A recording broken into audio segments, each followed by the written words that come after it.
Hi, I'm Mary Beth Mills, Development Coordinator for Restoration Housing.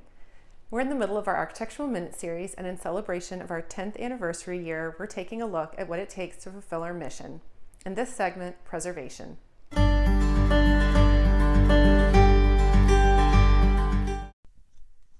Once the pre-development phase is complete and funding is secured, we're ready to begin construction, but not before we've secured a contractor. Most of our projects are funded through a combination of historic tax credit syndication, foundation and donor support, and grant funding, often through HUD's Community Development Block Grant Program, which requires a blind bid process with at least 3 contractors bidding on the project. A panel then selects the lowest bidder with the right qualifications. Construction is then launched with a restoration kickoff. If you haven't been to one, we encourage you to attend. It's so much more fun to see the after when you've seen how far a building has come. Most of our properties have been vacant for at least 3 years and sometimes more than 10 upon acquisition, taking a huge toll on the state of the house's interior systems, structural integrity, and overall aesthetics. It's a running joke that if there's a hole in the roof, it's a restoration housing property. Most projects take 9 months on average, and like any renovation, it starts with demolition, often taking walls down to the studs with proper mitigation of asbestos and lead if present. Then comes new framing, plumbing, electrical, mechanical, insulation, and drywall or plaster. The original floor plan is preserved or returned with minor adjustments to accommodate modern living standards such as large closets, in-unit washer and dryer, energy-efficient kitchen appliances, and updated bathrooms.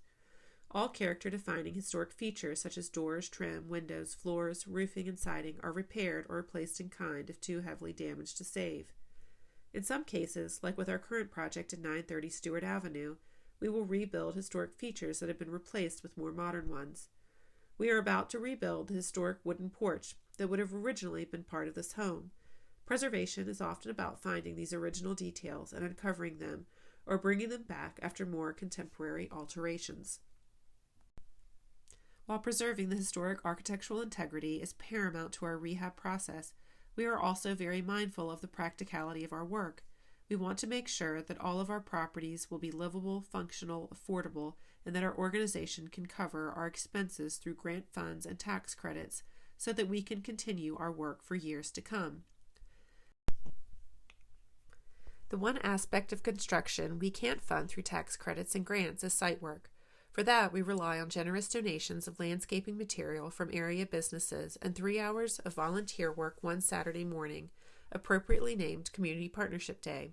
It's amazing what we're able to accomplish in that time, clearing brush and debris, establishing landscaping beds, laying sod, creating walkways, installing off-street parking spaces, and more. Speaking of which, our next Community Partnership Day is April 26th, and you're invited. Community Partnership Day typically aligns with the end of construction. It often looks like there is a lot to do, but suddenly there's a flurry of trades and everything miraculously comes together, ready to welcome a family home. But that's next month, so stay tuned.